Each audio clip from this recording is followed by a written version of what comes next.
Professor Narayani Gupta is an urban historian and a leading authority on the history of Delhi.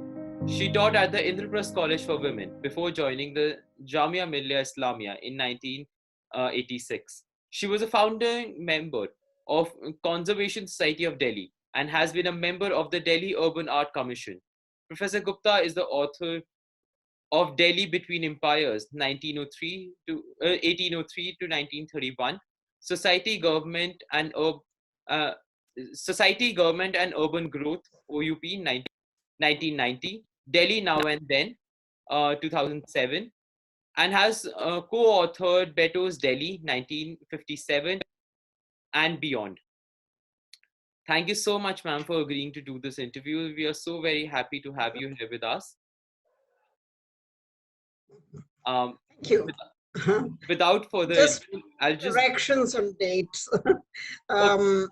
I published my book in 1981, so it's a whole 40 years ago, and I've quite forgotten what it says, so I'm not responsible for it. Okay.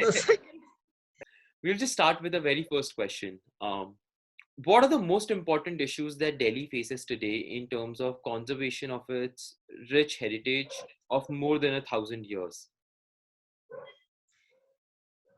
If you want it as just a really major threat, and it is one, it is that land is now seen entirely as real estate. So any areas which are not built upon has invisible eyes keeping a watch on it and trying to grab it when they can. Now, the problem with the monuments of Delhi or the heritage buildings are slightly different. The monuments are protected, but in the easygoing days of the 1920s when this was done, and even when we were young in the 1950s, they didn't seem any need to have a boundary for them. They were just very beautiful part of the landscape. But now the area around them, unless it is enclosed, as it is, for instance, in Humayun's tomb, is under threat. Anybody can build there. When I say anybody can, there are rules to stop them doing it, but once you have done something like that, it takes forever to correct the wrong. So the most important problem is that the visibility of these monuments is now seriously under threat. And that leads on to a lot of other questions. So this is a change from what it was, say, 40 or 50 years ago. Okay. Do you think that the existing heritage structures of the city should be handed over to corporate groups who could perhaps spend more money for the upkeep at a time when organizations like the ASI have failed to do so due to the lack of funds and manpower? Not forgetting mentioning the layers and layers of bureaucracy. What are the pros and cons of this? And according to you, what should be the way forward? I think this is an extremely important question, and it is at the sort of there as the second layer of issues that are confronting the our heritage structures. How shall I sort of approach this? Because for a long time, the Archaeological Survey had a kind of gravity to it. It had a status which made us see them as not just protectors, but owners of these structures. And this is all there was at that time, which is buildings which were of some age. Heritage buildings are a later issue. But let's talk about the monuments. The Archaeological Survey was doing, in a kind of comfortable fashion, repairs and improvements to these buildings. They didn't seem any great pressure on them.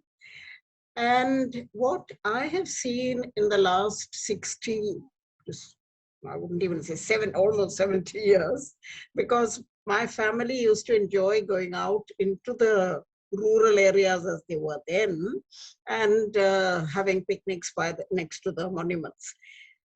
The cleanliness of the place was amazing. They were beautiful structures, just automatically clean. It's not as though they were being done self-consciously, but they were clean, inviting, uncrowded. You didn't have hordes of tourists, you didn't have heritage walks, and it was absolutely beautiful. I mean, it was, everybody who was sort of locked up in New Delhi or Shahjahanabad could breathe fresh air once you got out. So that is something that has gone forever.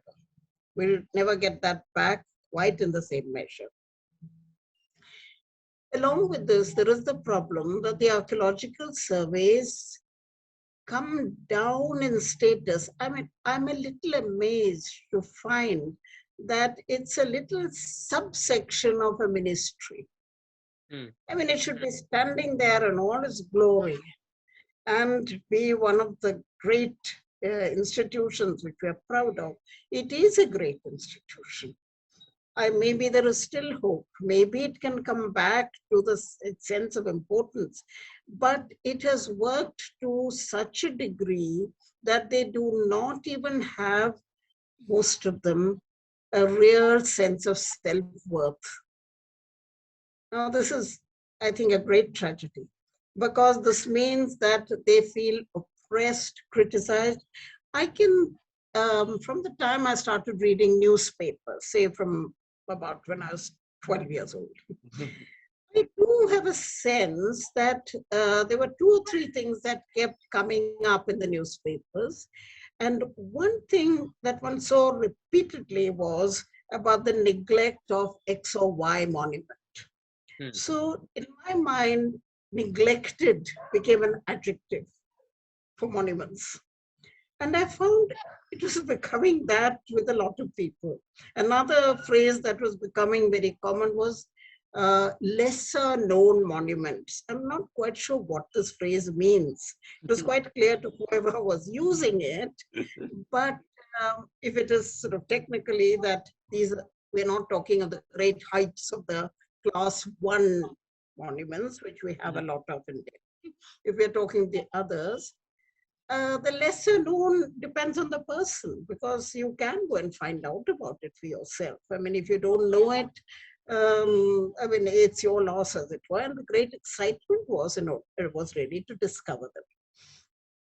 Now, things have changed a lot, because from the 1980s, there's an enormous shift in the way these were looked at. And I think this is very interesting.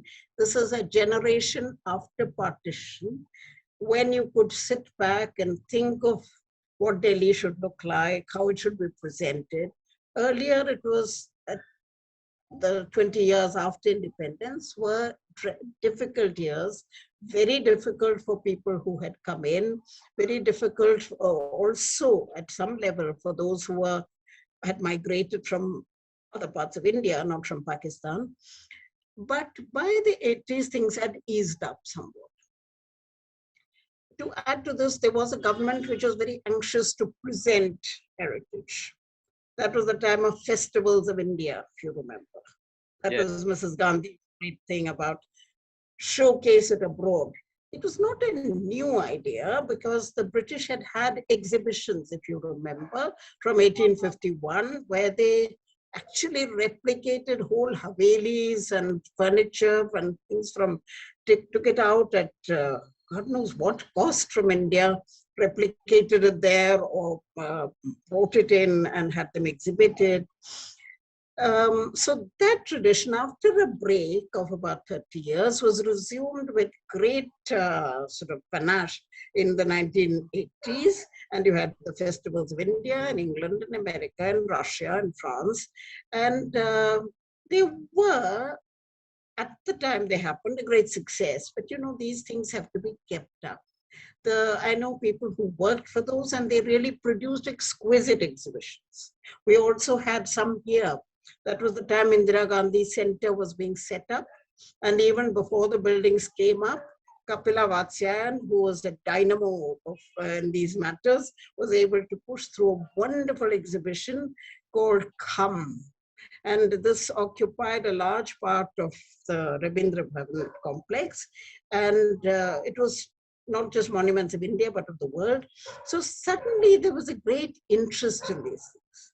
This is also the time when, I'm sorry for this digression, but I think it is necessary to understand this. This was also the time when the UNESCO extended its kind of mandate, as it were, and you have an organization called ICOMOS, International Commission for Monuments and Sites, being set up, holding annual conferences. And in 1964, there was the remarkable Charter of Venice, which was to encourage people to put back old landscapes. Remember, this is coming from Venice, from Europe, where whole cities had been destroyed. We're not talking of India where there are a few monuments to be kept up. I mean, this is much less of a problem.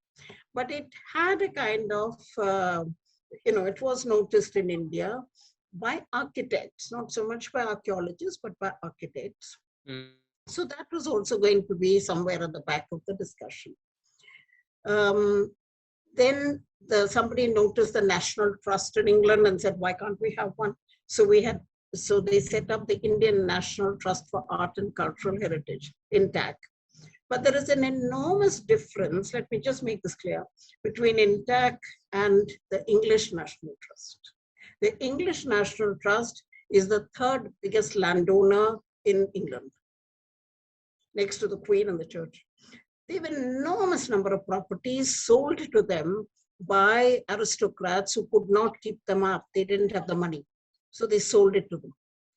So now if you go to England and you have the money to buy a membership of the National Trust, you get free entry to most magnificent houses, all set up with the original furniture and all that. It's fantastic. Now, our National Trust is nowhere there. It doesn't have any property except one small building in Benares, which I'm not sure how it came through, but the rest, otherwise, no, doesn't own property, okay? But it is a catalyst.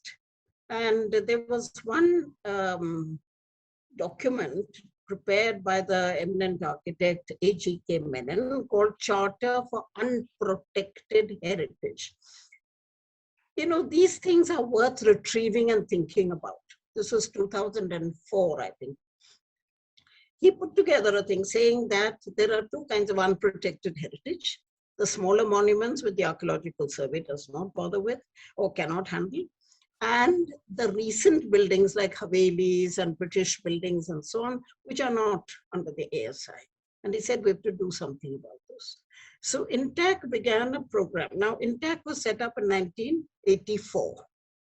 So this is all the 80s sort of ferment. The other thing which was set up in the 1980s, and here we come to our little group, was the Conservation Society, 1985. This was actually the new name for a little group of people who were part of Kamala Devi Chattopadhyay. That was the time of the great ladies, yes. Kamala Devi, Pujakar, Kapila Vatsaya. They were fantastic. And Kamala Devi set up a group called the Environment Group. She said, I'm very distressed about what's happening to Delhi. We should have people thinking about it. So one subgroup was about monuments. And that subgroup renamed itself the Conservation Society of Delhi, CSD. And we started heritage walks in Delhi. I well remember the first one where 4 of us trailed along and a lot of little boys and girls ran after us, laughing and imitating us. That was the beginning, 1983, 84. And now look, heritage walks are a page full of them. You're spoiled for choice as to which one to join. There are so many people in the business. So that created a kind of interest in these monuments. And this is something the Archaeological Survey could have done itself. They could have done it. They knew so much more than we did. Instead of that, they just had their official guides. They had some trained people at the big monuments. But the little ones all got forgotten. So that's 80s.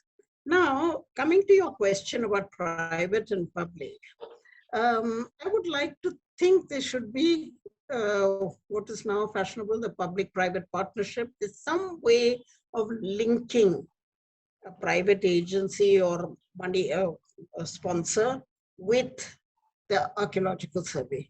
The best example for this, the best success story, is that of the Aga Khan Trust in Humayun's tomb. They are now going to hand over, in a few years, they'll be handing over what they have done to the Archaeological Survey. And it will be a challenge for the Archaeological Survey to keep up the same level of detailed maintenance which they have done. I see that as the answer. You can't say the Lal Killa now belongs to the Dalmias. Apart from everything, it creates a strange kind of sensation, you know. I mean, suppose the Queen were to say Buckingham Palace is now, I don't know who the tycoon in England is, but is with them, you know, it will sound weird. So the Archaeological Survey must regain its seriousness, its importance, and its place in India. And instead of caving in and saying, well, all right, we can't manage. As it is, there is a parallel organization called, what's it called? The one that gives permissions and so on, the Monuments Mission, which was some documenting, which I don't think has been done, and the one that gives permissions, and therefore the Archaeological Survey is kept away from it. So something has to be done to control this. And you need a really strong kind of group of people per monument. For instance, I would say for the Lal Killa, there should be a Lal Killa trust. Right. With people like historians, artists, and so on, permanently part of it. A trust which can run it. Right. And the ASI can be the technical owners, Dalmia can be the facilitators, and they should be experts permanently, not just pulled in for some project and then dismissed, which is what happens. I think it is serious business and we should have that. So this is not to say, push out the public and bring in the private only. I think there should be collaboration between. Right. Very well put, ma'am. And with all the background that you have mentioned, I think like it becomes essential that there's an equal partnership between the public and the private. And it's not like, as you mentioned, like owned by anybody else, because that cannot be the way forward. Certainly with the monuments of that level, and with so much significance. Because we were talking about monuments and its preservation, what do you think is a better way of preserving monuments? By keeping in its natural state and making bare minimum repairs, since even the destruction of a monument, partial or otherwise, has its own history? Or do you think it is better to use modern repair techniques extensively to restore it to its pristine form? You know, we'll never know what its pristine form was. We'll know a lot of it, but actually, because you'll have to have the same kind of movement of people, the same kind of bird song, the same, you'll never get that. Okay? But we can get near it. Now, this is very clearly two schools of thought. It started after the Charter of Venice. There are those who are for ruins should be ruins. They should not be tampered with. And the other lot says, why can't we get back what we call its pristine glory? Why can't we get back to seeing what was intended? Now, this is a kind of absolutely non-negotiable point. There are people who get high blood pressure arguing each side. I'm on the side of the repair and disclose its beauty, but do it professionally. That is, don't just take over and do a kind of new renovation job, which, by the way, is the Indian tradition. Because traditionally in India, like, I'll give you the best example. You are from the hills. I'm sure you have examples of this in Uttarakhand too. But in Himachal, I do know that there were temples, exquisite temples made of wood, until the local millionaire came along and said, I'm going to beautify this. You know, run away from that word beautify.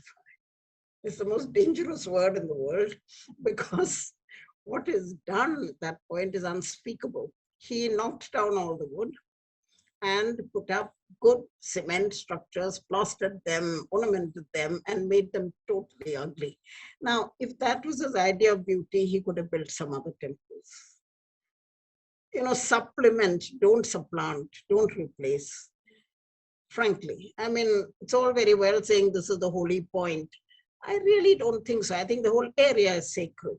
So you don't have to keep on replacing things. I mean, the new temple at Ayodhya, I'm sure is going to look incredibly dazzling, but it will have not the slightest resemblance to what they imagine had been there.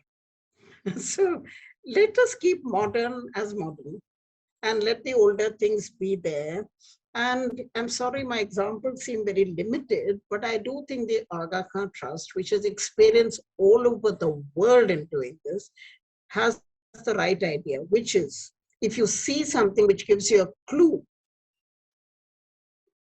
use that, but show the in-between stage also. Go and look at the tomb of Abdur Rahim Khan Khanan. Have you seen it after it has been renovated? No, not recently. Okay, go have a look.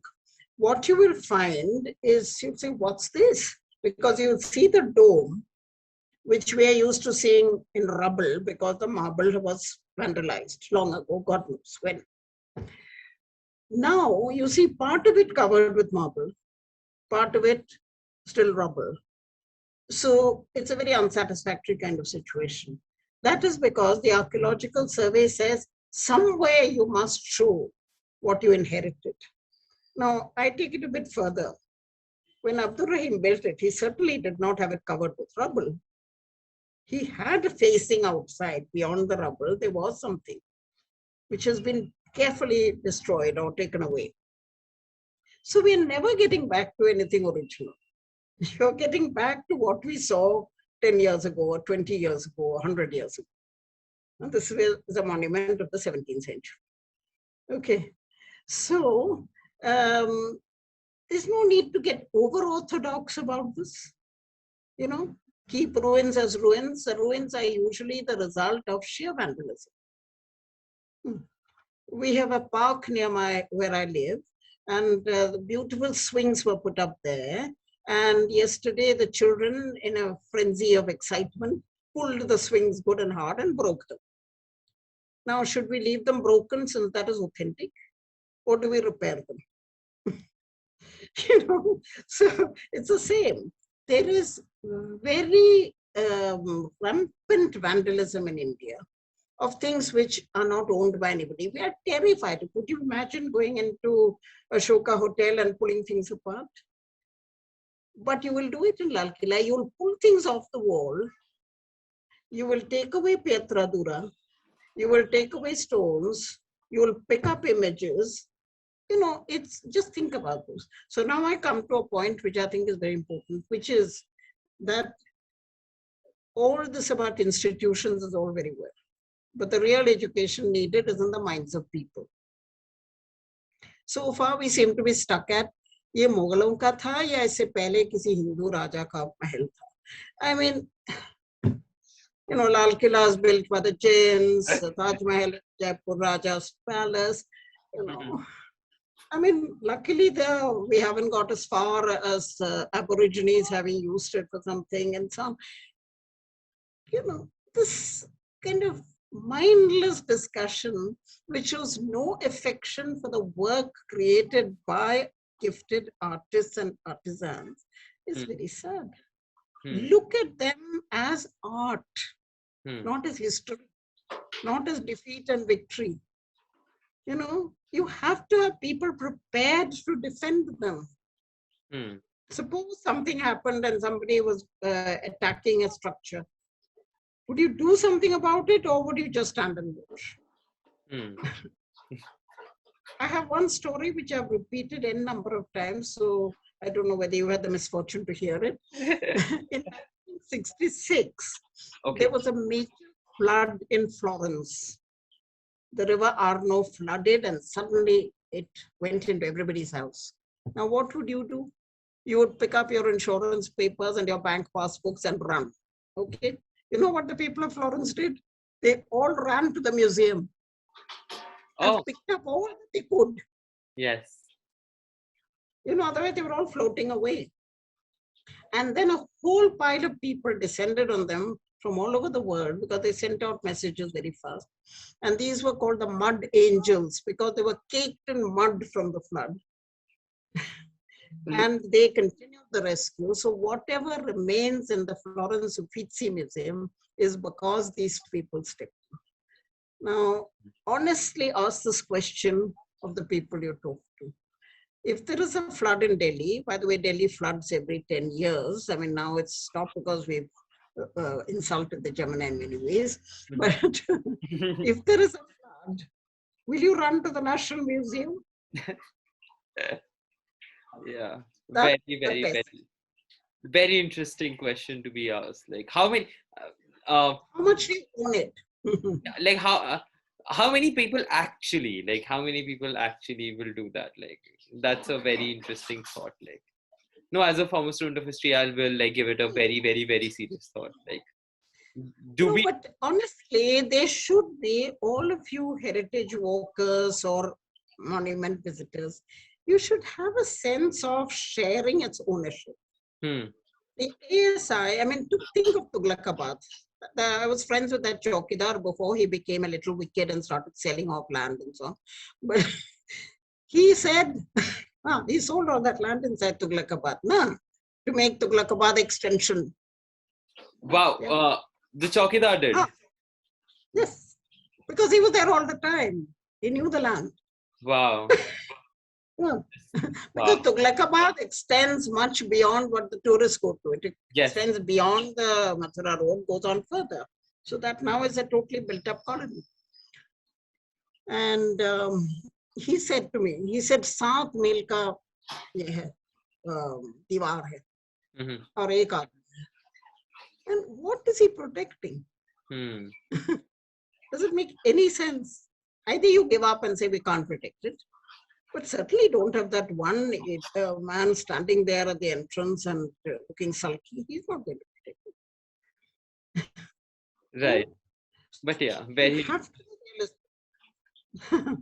The other thing is that you should allow people some sense of involvement. For instance, there is this place called Jahapana. You must be knowing it, near Sarvapriya Vihar. Okay. I won't go into the details of it, but it is enclosed by a huge wall. So there's a lot of land inside it, one of its biggest properties, the ASIs. Now there is a shrine there, and every Thursday there are Qawwalis, like happens with most Sufi shrines. And the local villagers from Begumpur go there. So this is what the high peak, Thursday Qawwali sunne ja. And the ASI went and blocked the whole way. So I happened to be there with some official group once, the ASI people, and these little old ladies, who were a bit older than I was then, came up to me and said, "Bibi ji, hum samjhate hain." They said, "हमें अब जाने का कोई रास्ता नहीं, पत्थरों के ऊपर से चढ़ के जाना पड़ता है, डर लगता है रात." Why interfere with the Qawwali? Why make it difficult for them to use the monument? I mean, that is their respect for the monument. Now, of course, you might easily come up with the same issue with a little mandir that is suddenly constructed there and people are going there. That's happening in Tughlakabad. Last time I went, there was a little Ganesh mandir which was doing very well, which had not been there earlier. So you have to be, there's some way of thinking of present users, past users, possible future users. It's not an easy task. But for each area, there should be a group of people like you. You say you are the representative for yes. Yeah. Don't just go and admire them and go home. Okay? Take them on. And every now and then you don't have to kill yourself. Just keep an eye on it. Yeah. No. So. But I think like the points that you raised were so very interesting, and especially the point because I happen to live very close to Begumpur, and I've heard so many local stories about, how a lot of these monuments, uh, they were essentially mosques built for the public to be used, and how Yes. no longer it is out there in the public domain, and like because and it's a two-way thing, like the public is not able to use the monument, so the public is suffering at the same time, because a monument, like we are referring it to it as a monument, but essentially it was a mosque, and because the mosque is no longer in operation the way it used to Yeah. be earlier, Yes. there is no regular upkeeping by the locals. It is not being touched. A lot of antisocial elements are using the space for a lot of their activities, and therefore it's hampering the mosque slash the monument as well. So it essentially needs to be a two-way thing. And earlier we were talking about public and private partnership and taking ownership. I think a lot of ownership ought not to be taken just by organization. It also needs to be taken by individual in their own individual capacity, especially the people who stay near Live there. those places, in a place like Now Delhi. you're absolutely right. And I may be telling you things that you're very familiar with. So pardon me if I do, but this is for people who are not familiar. If you look at the history of Islamic architecture, it's a book about Islamic architecture all over the world, edited by George Michel. Mhm. And at the end of the book, they've got little thumbnail pictures of many monuments which they haven't covered in the text. Mhm. And Begumpur is sitting there, Oh, Begumpur Masjid. very interesting. But Begumpur Masjid, I don't know when you first saw it. The first sight of it really hits you. It is an incredible building. The scale, Yes. that kind of gateway. I mean, you can go into all those technical things of this is like the Lodi thing, this is like so and so. Those are unimportant. The point is what it does to you. Yeah. Okay. Yes. Now, if you talk to those villagers, we once had a small project in Begumpur. We talked to them. These people were all living inside the mosque Hmm. comfortably, because all the monuments in Delhi were very good structures for you to live in, and even your cattle lived there. So if you look at all British records, they say we went to Khidki Mosque, there were 108 souls, S-O-U-L, and 50 uh, herds, not herds, whatever it is, number of cattle, 50 cows or bulls, all comfortably. So in the 1920s, the Archaeological Survey was flexing its muscle. That was its great time. They asked them all to get out. So where could they go? So they just settled outside. So most of the villages in South Delhi are villages which were inside monuments and came out and lived as near it as possible. And the people of Begumpur don't call it a masjid. If you ask for a masjid, if you're a stranger and say masjid kahan par hai, they'll take you to some chota little masjid which is completely unimportant. But you say, no, no, no, wo to masjid nahi hai, wo killa hai. The local people never call it masjid, they call it a Right. killa. And this happens everywhere. It's a kind of neutralizing of the whole thing, taking it away from the Muslim label and making it something secular. Hmm. That is what thinking about. Then they showed us how during partition, the Muslims occupied one half of the Angan and the Hindus the side, and you can see the black marks from their chulas. And we met a couple who got married inside it. Their little wedding ceremony in 1947 was there. Then we got hold of old photographs from the ASI of the fields around, which have now become Sarvapriya Vihar and so on. And they said, dekhna, ye hamara khet tha, ye unka khet tha, and so on. They could recognize their khets. Now, we did this for 2 or 3 days, but if this could become part of their education, if the children there, mother school was very responsive. They helped us, they conducted tours, they went and talked to the villagers. It was a lovely week of interaction. Now, Begumpur, Jahanpana, and to some extent Lal Gumba, these are all connected. This is all part of the Tughlaq Delhi. And you can't go back on what's happened and all the building that's taken place, but you can still keep them connected, think about them, and create things around them. For instance, in Khidki Masjid, I remember we had a calligraphy workshop. It was great fun. It was completely non-invasive and everybody enjoyed it. Somehow it fitted in with the spirit of the place. Now, in Begumpur Masjid, the villagers were doing what they liked, but not anything very offensive. When you say antisocial elements, I think every one of us has something antisocial to some degree inside us. I may not drink liquor or take drugs on the sly, but I'm sure there are other things I do which are antisocial. So let's not think of that term. Let us think of, I mean, what are these boys doing if they're getting into a huddle and drinking beer? You go to the top of Jahanpana and to the structure there, and you find broken beer bottles. Now, drinking beer, I'm all for, but why break the bottles? Right. Why create things which can't be picked up and so on? So there is a way of treating them which you have to think out slowly. Respect our monuments, respect our heritage. These are slogans. Nobody can understand or relate to them. You know, it's as vague as Bharat Mata. I've always asked my students who is she, and they are not quite sure. So, you know, you have to relate to something and feel an affection for it. You want to be proud of keeping something clean. So there's a little old lady in Begumpur village who I don't know whether she's still alive. She used to take her khadiya in at night and sleep in the angan of the masjid. Okay. The guards were terrified of her because, you know, little old ladies can be quite fierce. Na? Oh, yeah. ठीक है करने दो. अब जाइए. So she got away with it. But when people wanted to play cricket, they were not. Now, this is it. You have to decide what can be done. It should be used. It's not a mosque.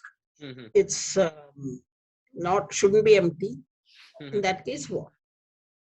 Let the poor things use it. The village is a very crowded place. Give it to them. Let them use it. Be proud of it. Keep it clean. When we went that day, I remember seeing these guards scolding these villagers. पीछे हटो, पीछे हटो. इसमें क्या हो रहा है? क्यों पीछे हटें? क्यों उन्हीं का तो है? कहाँ भगा रहे हो उनको? So these attitudes have to change. Think about it. Yeah, I think that's a very interesting thought about like how like it can be taken up and like what should be the way forward in regards to the locals and the monuments. Okay, I'll come to the next question. Do you think that this is a big one. Do you think that the new Central Vista project is an attempt to erase the colonial legacy of the city, as no government in post-independent India has undertaken a redevelopment project of this scale? And I know this is a topic on which you have spoken on many occasions and like are very active. But what do you think about this? Actually, they're not destroying the colonial heritage. The secretariats are staying. Rashtrapati Bhavan is staying. The old Parliament House is staying. What they're replacing is Nehru's and Indira Gandhi's legacy. Okay. Okay. Come on. What's colonial about Krishi Bhavan? What's colonial about Rail Bhavan? What's colonial about Indira Gandhi National Center? The museum, which looks colonial, was actually built in the 50s. Only bit of colonial on the Vista is the original archives building. So you don't have the courage to destroy the truly colonial, though you can make sarcastic remarks endlessly about Lutyens, who's one of the world's greatest architects. I mean, I feel so embarrassed at the rubbish they talk about without knowing anything about the man. He was one of the most dedicated architects who worked from morning till night and achieved a miracle. Whether you like its appearance or not is a different thing. But that amazing blend which looks like a Roman structure or some imperial, early centuries kind of structure from actually Roman, and the way the spaces are, and incorporated Indian things. So the Indians go and recognize the Indian bits and others recognize other bits. I think it's fantastic. Anyway, there was no discussion of these, and there's one simple solution our government has for everything. The minute you get, don't use a building, you make it a museum. We are going to be awash with museums. Delhi will be nothing but museums. There's a beautiful garden in Tinmurti, which children used to come and play in for Children's Day on 14th November. Yes. Onto it, tell me. You're going to get a huge museum of the prime ministers of India there. Gone, lawn gone. The one beautiful lawn we had in Delhi, a beautiful house, gone. So I'm not objecting to the colonial legacy because, as I said, it's not being affected. My personal thing, and I'm not speaking for anybody else because I don't want to make it sound as speak for anybody else. There are a lot of extremely well worked out arguments about the whole need for anything like this.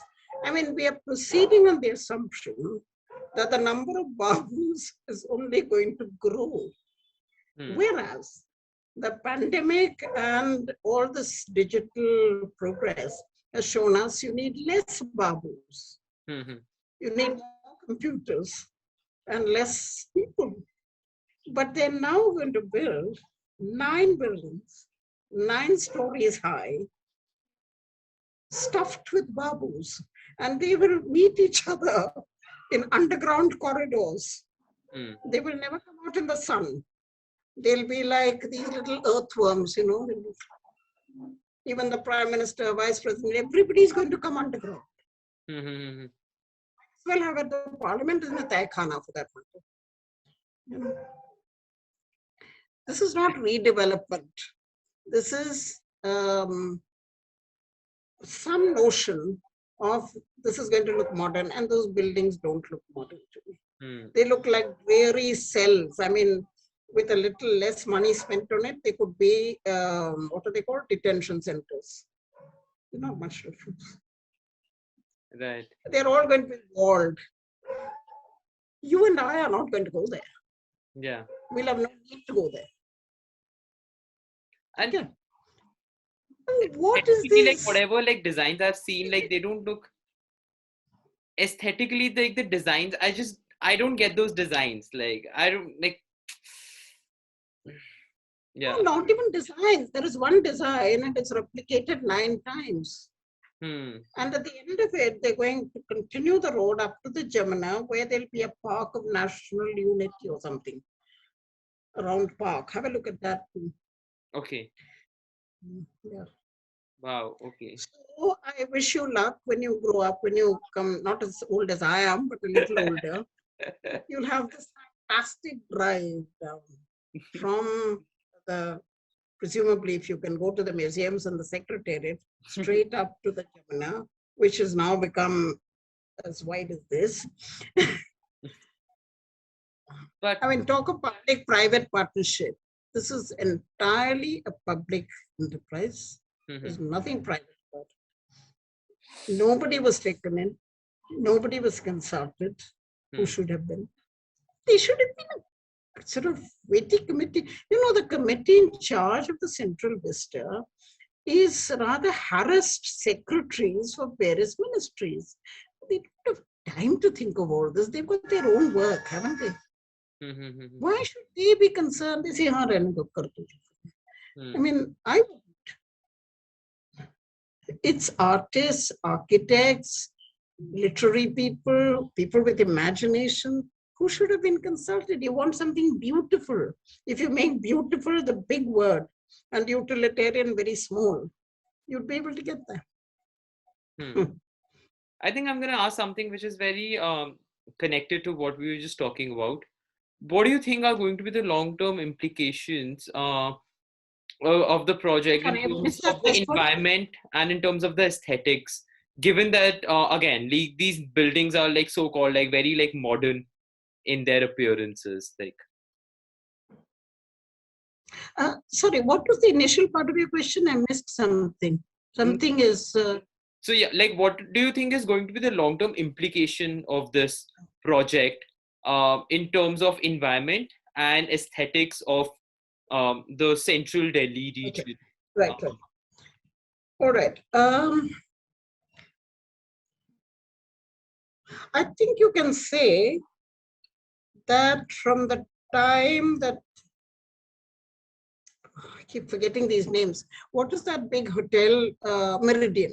Yes. The Meridian Hotel was meant to be twice as high as it is.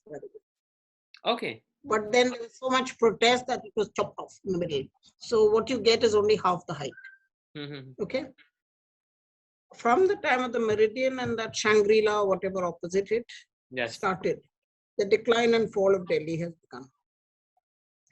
Because if you start making exceptions to height control, and you allow people to build up, then comes Gujarat Bhavan, then comes Maharashtra Bhavan. Now, all the states will want these things. Every one of them will come marching in and saying, we want a big building, you know. So we'll have the embassies of all the states. Naturally, the little ones will want the biggest. So I mean, these are important. So Delhi is going to become mindlessly flooded with huge things. I mean, you know, the other major thing that happened, surely, the Pragati Maidan scandal, not scandal, it's not officially a scandal, but what happened there? Yes. The Hall of Nations. Yes. Now, the Hall of Nations is a design which is not just an architectural, but an engineering miracle. And the engineer, Mahendra Raj, lives in Delhi. He's still able to talk about it. He's in his 90s. He speaks beautifully. Now, this structure is taught, plays a part in the curriculum of architecture courses all over the world.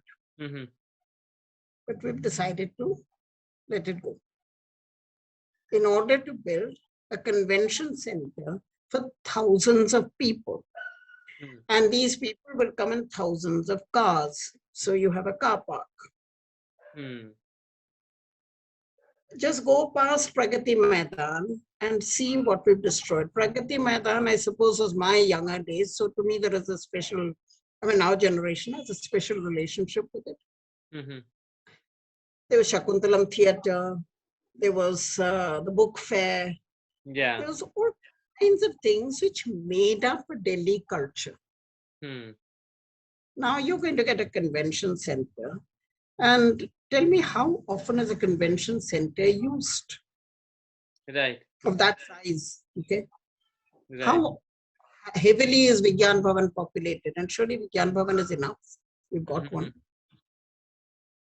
So there's going to be needs. Achha, the other horror story is Kidwai Nagar. The flats. The sky-rise flats.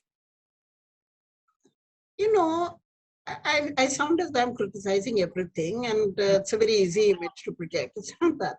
I feel that whenever a change is going to be made by demolishing something and creating something else, this should have 6 months of breathing time.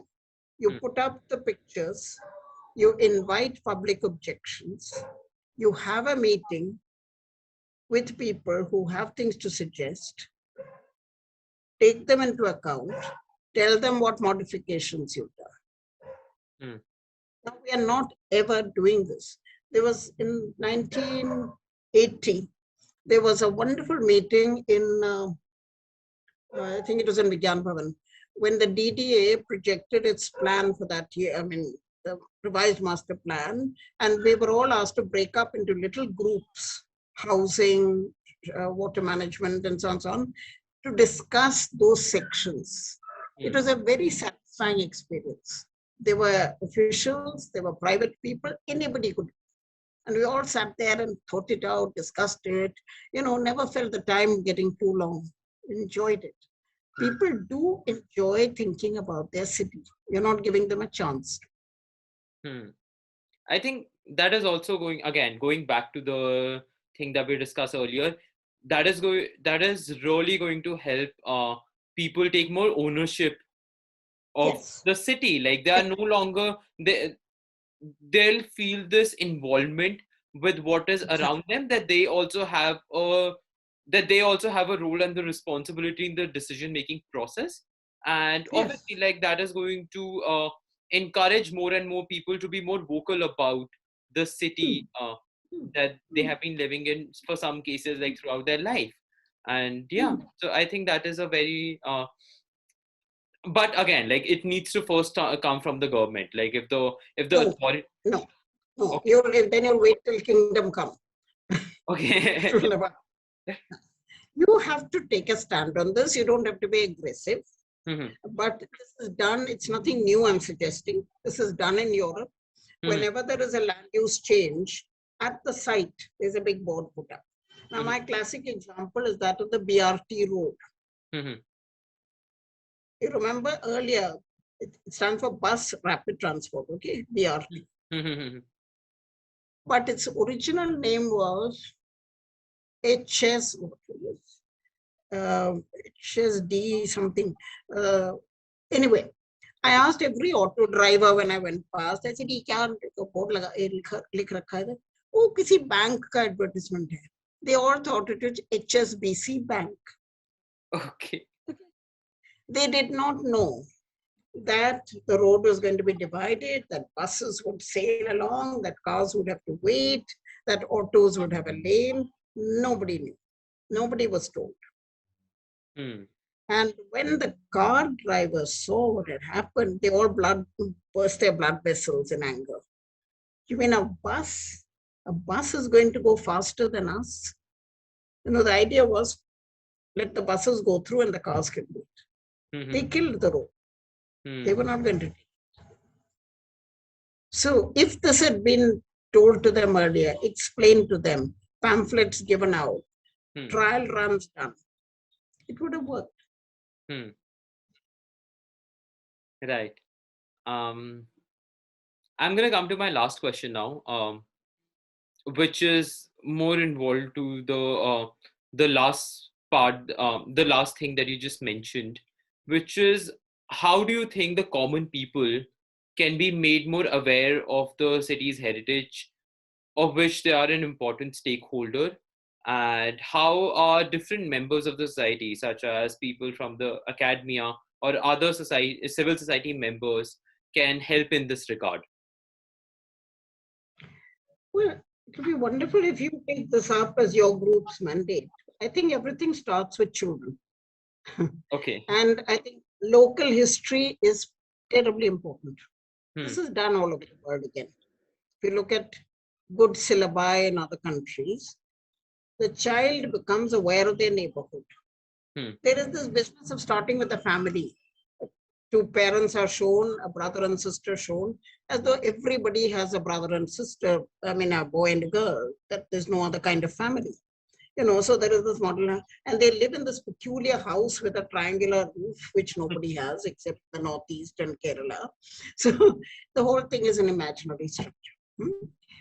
If instead of that, they are encouraged to find out about it, and we've done this with children with wonderful results. We prepared a book for Delhi schools called Meri Delhi, and it was quite popular. And there were 2 chapters written by children. But the Congress government at that time, Sheila Dikshit, wanted to see the book and they cut out those chapters. They didn't want it published. Because the children wrote, हमारे यहाँ एक बहुत खूबसूरत library होती थी, अब पता नहीं कहाँ गया. Then they wrote, हमारे मोहल्ले में पावर अक्सर बंद होता है, पावर कट होते हैं और हम आंख मिचौली खेलते हैं. Which I thought was charming, that you play in the dark. Again, the government didn't find it funny, so that was cut out. So humor is not allowed, criticism is not allowed. Bring all that back.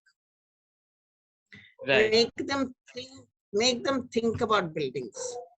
Mm-hmm. I took children to house cars and said, wouldn't you like to have had a school here in the, where the madrasa was? And they looked at me as if to say, it's all very well for you to talk. I said, suppose the children fell into the lake.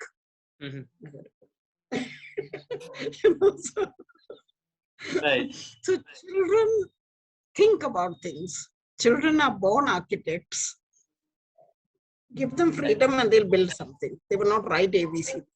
So start in school with local studies. It's very easy to do. And they will go home and talk about it. And the parents will get interested. I believe only children can teach the world. The so-called teachers are doing it for a salary. Good luck to all of us. But the ones who really educate you are your students or your children. Right. I think that's a very, very good note to end. And children are the future. We really need to invest in making more inquisitive children. I think like the more they question, the more they seek out answers to, the better the society will look. And on that very note, thank you so much, ma'am, for doing this interview. I'm so very happy that we had this. Thank you so much. We really, really appreciate it. I thank you. Thank you for listening to me. No, it has been a delight. It has been an absolute delight. Thank you so very much, ma'am.